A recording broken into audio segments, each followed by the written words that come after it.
अस्सलाम वालेकुम। क्या हाल है स्टूडेंट्स आपके। और आज हमने करना है 7.1 को स्टार्ट। 8th क्लास का मैथमेटिक्स है, ठीक है। इसमें हमने ये देखना है कि जो 7th चैप्टर है वो हमारा है लीनियर इक्वेशंस के ऊपर। तो सबसे पहले मैं इंट्रोडक्शन में आपको बता दूं कि लीनियर इक्वेशंस क्या होती हैं।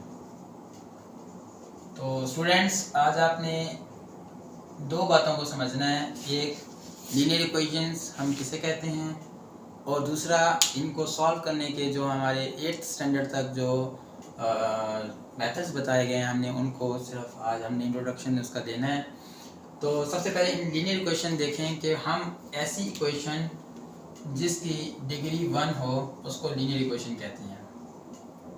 अगर किसी इक्वेशन की डिग्री 1 के इक्वल हो हम उसको लीनियर इक्वेशन कहते हैं। और व्हाट इज़ डिग्री, याद रखें डिग्री का कॉन्सेप्ट ये होता है कि highest power in an algebraic equation. Highest power भी कह सकते हैं, हाईएस्ट एक्सपोनेंट कह लें आप इन एन अलजेब्रिक एक्सप्रेशन या इक्वेशन कह लें, ठीक है। अलजेब्रिक इक्वेशन के अंदर जो हाईएस्ट पावर अगर 1 आ जाए तो हम उस इक्वेशन को लीनियर इक्वेशन कहते हैं। यहाँ पर बात याद रखें, बेसिक सी एक पॉइंट है कि अलजेब्रिक एक्सप्रेशन और इक्वेशन में फ़र्क ये होता है कि एक्सप्रेशन के अंदर इक्वल का साइन नहीं यूज़ करते, जबकि इक्वेशन के अंदर हम इक्वलिटी का साइन यूज़ करते हैं। तो ऐसी इक्वेशन जिसमें डिग्री 1 हो, और डिग्री किसे कहते हैं, हाईएस्ट पावर को, ठीक है बच्चों। तो यहाँ पर आपने ये बात याद रखनी है कि अलजेब्रिक इक्वेशन जो है अगर हाईएस्ट पावर 1 है तो लीनियर इक्वेशन कहलाएगी।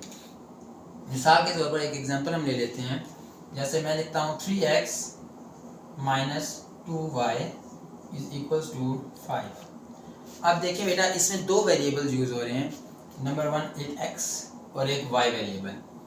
हमने जो हाईएस्ट पावर देखनी है इसमें अगर आप मेंशन कर दें हाईएस्ट पावर ऑफ वेरिएबल, वैसे ये कहना ज़रूरी नहीं है बट वेरिएबल आपके माइंड में होना चाहिए कि वेरिएबल की पावर देख रहे हैं। जब एक बच्चा बेसिक लेवल पे सीख रहा होता है तो वो शायद इनको समझ लेता है कि हाईएस्ट पावर, हालांकि पावर का कंसेप्ट क्लियर है कि किसी भी वेरिएबल पर जो एक्सपोनेंट होता है उसकी जो पावर होती है हम उसकी बात कर रहे हैं, ठीक है।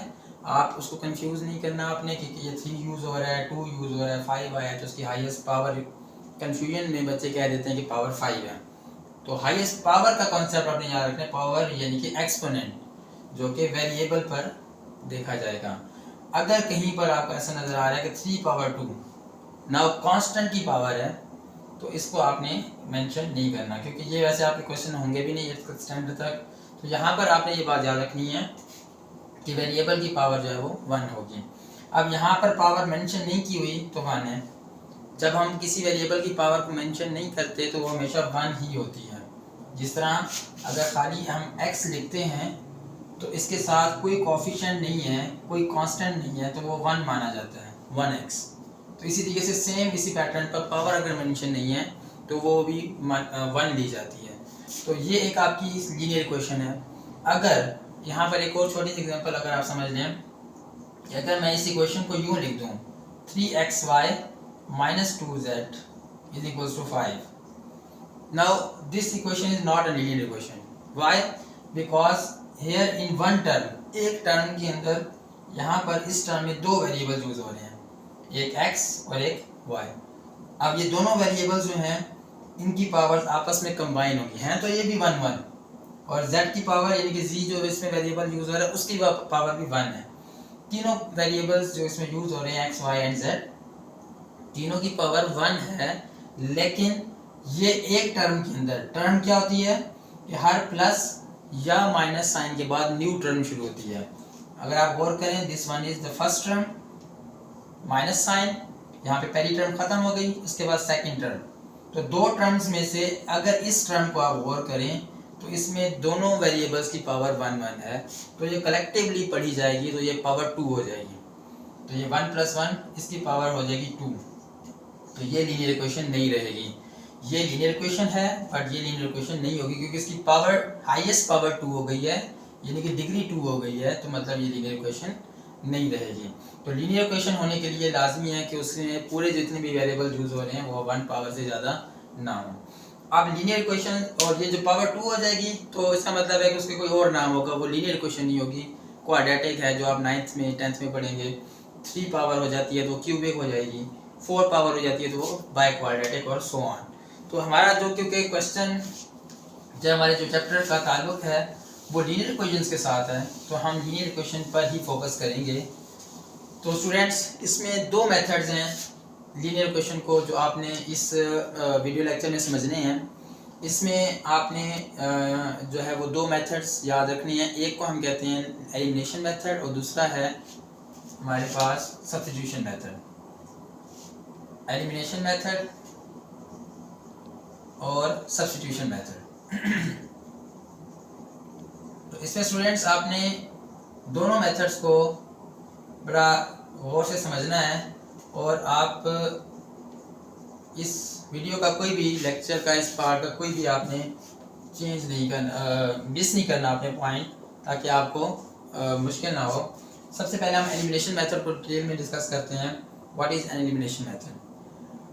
एलिमिनेशन मेथड बेटा अपने नाम से जाहिर है, बल्कि मैं दोनों को पहले सिर्फ इंट्रोडक्शन दे देता हूँ कि इसमें है क्या। एलिमिनेशन मेथड में आपके पास नाम से पता चल रहा है एलिमिनेट करना। मैं एक एग्जांपल अक्सर बच्चों को यहाँ पर देता होता हूँ कि एलिमिनेशन मेथड में हम ये करते हैं, जैसे फ़र्ज़ करें कि फ़ुटबॉल का मैच हो रहा है और 2 टीमें जो हैं वो आपस में खेल रही हैं, क्वार्टर फाइनल चल रहा है, फाइनल्स राउंड है। तो उसमें क्वार्टर फाइनल में जो टीम जीतेगी उसने सेमीफाइनल खेलना है। जो टीम हार जाएगी उसको कहते हैं एलिमिनेट हो गई है, यानी कि वो उस टूर्नामेंट से बाहर निकल गई है। तो ऐसी सिचुएशन में हम कहते हैं कि वो टीम फुटबॉल की उस राउंड से एलिमिनेट कर दी गई है। तो एलिमिनेट करने का मतलब क्या होता है कि जो टूर्नामेंट से बाहर हो गई है। यहाँ पर जो एलिमिनेशन मेथड है उसकी भी वही सेंस है कि जब आप 2 इक्वेशंस को, 2 लीनियर इक्वेशंस को जब आप एलिमिनेशन मेथड से सॉल्व करेंगे तो उसमें आपने उस दोनों इक्वेशंस में से किसी एक वेरिएबल को एलिमिनेट करना है। फॉर एग्जांपल मैं एक सिंपल सी इक्वेशन लिखता हूँ, 2x minus y is equals to let's suppose 3 and the second one is x plus y is equals to minus 2। मैंने एक एग्जांपल के तौर पर 2 इक्वेशंस ले ली, दोनों इक्वेशन लीनियर है। सबसे पहले आप ये देखें लीनियर इक्वेशंस हैं, पावर 1 1 1 एंड 1, पावर 1 के साथ एक्सपोनेंट 1 के साथ, ये दोनों इक्वेशंस लीनियर इक्वेशंस हैं। अब मैं इसके ऊपर अप्लाई करने लगा हूँ एलिमिनेशन मेथड। तो बेटा इसमें हमने करना क्या होगा कि आपकी चॉइस है। अक्सर स्टूडेंट्स ये क्वेश्चन पूछते होते हैं कि सर हम कौन से वेरिएबल को करें। मैं अगर x को एलिमिनेट कर रहा हूँ तो कोई बच्चा कहता है मैं y को कर रहा हूँ, तो वो समझता है कि शायद क्वेश्चन गलत कर रहा हूँ। इसमें आपकी अपनी चॉइस है, आप x को एलिमिनेट करें तब भी ठीक है, पहले y को एलिमिनेट करें तब भी ठीक है। लेकिन अगर आपने किसी जगह पहुँचना हो, बिलफर्ज आप लाहौर जाना चाह रहे हैं, आप easiest mode of transport use करेंगे। आप कभी भी ये नहीं चाहेंगे कि आप मुश्किल रास्ते से जाएं। अगर आपके पास आसानी है, आप उसको अफोर्ड कर सकते हैं, तो आप हमेशा आसान रास्ते को चूज़ करेंगे। अगर आप x को भी एलिमिनेट इसमें कर लें तो भी कोई फ़र्क नहीं पड़ेगा, लेकिन क्योंकि y एलिमिनेट करना आसान है। आसान क्यों है कि इक्वेशन के अंदर आपको y प्लस और y माइनस आपस में कैंसिल आउट होता नज़र आ रहा है कि ये बग़ैर किसी मेहनत के डायरेक्ट एलिमिनेट हो रहे हैं, यानी कि कैंसिल हो रहे हैं। एलिमिनेट होने का मतलब ख़त्म हो रहे हैं। तो मैं इन दोनों इक्वेशन में से y को एलिमिनेट करना प्रेफर करूंगा बजाय इसके कि x को करूं। लेकिन फिर वही बात है कि अगर आप x को एलिमिनेट करेंगे तो भी आंसर गलत नहीं होगा। पहले x को एलिमिनेट कर लें, बाद में y को करेंगे, उसकी वैल्यू निकालेंगे। यहाँ पर एक और सिंपल सी मिसाल के लिए समझा दूँ कि अगर आपने 5 नंबर है, इसको एलिमिनेट करना है, आपने ख़त्म करना है, then what you will do, आप क्या करेंगे कि आप इस 5 का इन्वर्स देखेंगे कि इसमें हम वो इन्वर्स इसका ऐड करें ताकि ये 0 हो जाए। तो मैं क्या करूँगा कि इसको 0 करने के लिए मैं -5 करूँगा। स्टूडेंट्स बात समझ आ रही है कि मैं इसमें क्या कर रहा हूँ, -5 प्लस 5 था तो उसका इन्वर्स -5 ऐड करूँगा, तो 5 - 5 कैंसिल आउट हो गए 0। अगर किसी नंबर को एलिमिनेट करने के लिए उसका इन्वर्स चाहिए होता है, तो इसी तरीके से किसी वेरिएबल को एलिमिनेट करने के लिए उसका इन्वर्स मौजूद होना चाहिए, जो कि ऑलरेडी यहाँ पे मौजूद है। जैसा कि मैंने कहा कि y एलिमिनेट करना आसान है, तो -y का इन्वर्स मौजूद है, उलट साइन मौजूद है +y। तो सिंपल मैं इन दोनों इक्वेशंस को कर दूंगा ऐड। अगर ये सेम साइन होते, बिलफर्ज मैं यहाँ पे आपको कहता हूँ कि यहाँ पर ये माइनस वाई है, दोनों साइन सेम है, तो इन्वर्स तो नहीं हुआ, उलट तो ना हुआ, तो फिर मैं इन दोनों इक्वेशन को कर दूंगा सब्ट्रैक्ट, तो फिर सब्ट्रैक्ट करने पर नीचे वाले साइन चेंज हो जाते हैं, फिर ये कट जाएगा। तो ये आपकी डिपेंड करता है कि जब आप इक्वेशन सॉल्व कर रहे हैं तो आपने इक्वेशन को देखना है, दोनों इक्वेशन में से आपको जो आसान तरीका लगेगा, जो आसानी से एलिमिनेट हो सकता है, आप वो चूज़ करें और उसको एलिमिनेट कर दें। अब क्योंकि मैंने ये दो इक्वेशंस ली थी, इसमें एक माइनस वाई और नीचे वाले में प्लस वाई, तो ये आसानी से एलिमिनेट हो गया, कैंसिल आउट। ऐड करने पर दोनों इक्वेशंस को हमने ऐड किया तो ये एलिमिनेट हो गया। अगर ऐड करें तो ये दोनों भाई रूल के तहत, जो कि हम पिछले लेक्चर में सीख चुके हैं, सेम बेस और सेम पावर, यानी कि सेम एक्स और एक्स वेरिएबल सेम है, इनकी पावर भी सेम है, तो ये दोनों आपस में ऐड हो सकते हैं।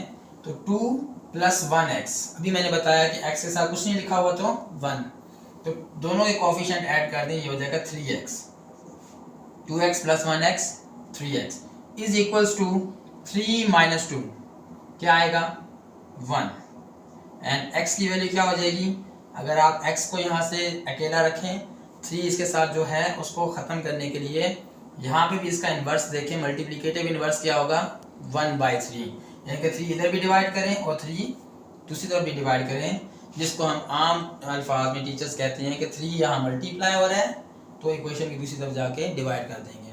बेसिकली ये कोई रूल नहीं है कि आप 3 को यहाँ मल्टीप्लाई कर रहे हैं और वहाँ जाके डिवाइड कर दें, ये 3 कहीं शिफ्ट नहीं होता, ये आपने बात याद रखनी है, बड़ा इंपॉर्टेंट पॉइंट है। अक्सर यानी कॉन्सेप्चुअल क्वेश्चन में पूछा भी जाता है कि वाई वी डिवाइड 3 हियर, और बच्चे कहते हैं कि 3 को हमने यहाँ से मल्टीप्लाई हो रहा था, इक्वेशन के दूसरी तरफ जाके डिवाइड कर दिया है। 3 कहीं नहीं जाता, ये कोई रूल नहीं है। बेसिकली आप इसका इन्वर्स दोनों तरफ मल्टीप्लाई करते हैं, 3 का मल्टीप्लिकेटिव इन्वर्स होता है 1/3, आपने इधर भी मल्टीप्लाई किया और इधर 1 के साथ भी 1/3 मल्टीप्लाई किया, दोनों इक्वालिटी को इक्वल रखने के लिए इक्वालिटी के दोनों तरफ सेम हम काम करेंगे। तो ये वाला 3 और ये 3 काट कैंसिल हो गए, यहाँ पर x की वैल्यू आ गई 1/3। अब ये बच्चे आपके पास आ गई वैल्यू एक वेरिएबल x की, इन दो इक्वेशंस में से इक्वेशन के नाम लिखना चाहें कोई फर्क नहीं पड़ता, आप नाम लिख सकते हैं 1 और 2। तो इन दोनों इक्वेशंस को सॉल्व करके साइमल्टेनियसली एक वेरिएबल को एलिमिनेशन मेथड से एलिमिनेट किया और दूसरे एक वेरिएबल एलिमिनेट हो गया, दूसरे वेरिएबल की वैल्यू आ गई। अब जो ये वैल्यू आई है इसको आप इन दो इक्वेशन में से किसी एक इक्वेशन में पुट कर लें, यहाँ पे भी आपकी मर्जी है, आप इस वैल्यू को x की वैल्यू को इस इक्वेशन में पुट करें या इसमें करें, जो आपका दिल करे, जो आसान फील हो आपको, उसमें आप पुट करके दूसरे वेरिएबल y की वैल्यू फाइंड करेंगे। तो मैं इसको इधर ही फाइंड करके दिखा देता हूँ कि x की वैल्यू लेट्स सपोज मैं इक्वेशन 2 में पुट करता हूँ, तो मैं यहाँ लिखूंगा पुटिंग द वैल्यू ऑफ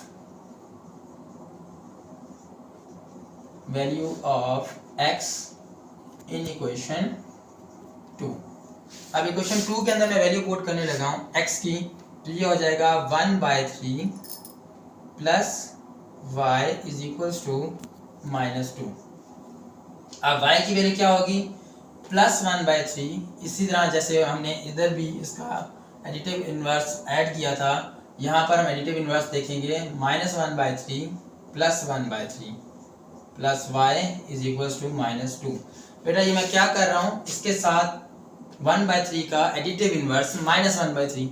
अगर आपको ये चीज़ कंफ्यूजिंग लगती है, हालांकि इसका असल स्टेप यही होता है, लेकिन अगर आपको ये चीज़ कंफ्यूजिंग लगती है तो आप इसको वैसे भी समझ सकते हैं कि ये +1/3 उस तरफ जाकर -1/3 जो टीचर्स अक्सर बोलते हैं, तो आप इसको यूँ भी लिख सकते हैं कि यहाँ पर -1/3 इधर डायरेक्ट आप इधर +1/3 ऐड हो रहे हैं ये, और आप उसको दूसरी तरफ ले जाएं -1/3।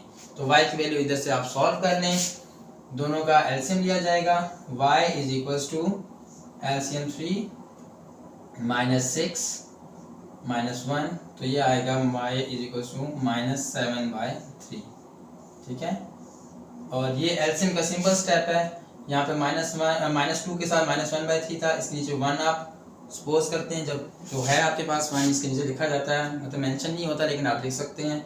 3 और 1 का एलसीएम 3 रहेगा, 1 का टेबल 3 पे 3 टाइम्स, 3 2s are -6, 3 का टेबल 3 पे 1 टाइम और 1 1 ज़र 1, -6 and -1 is equals to -7 divided by 3।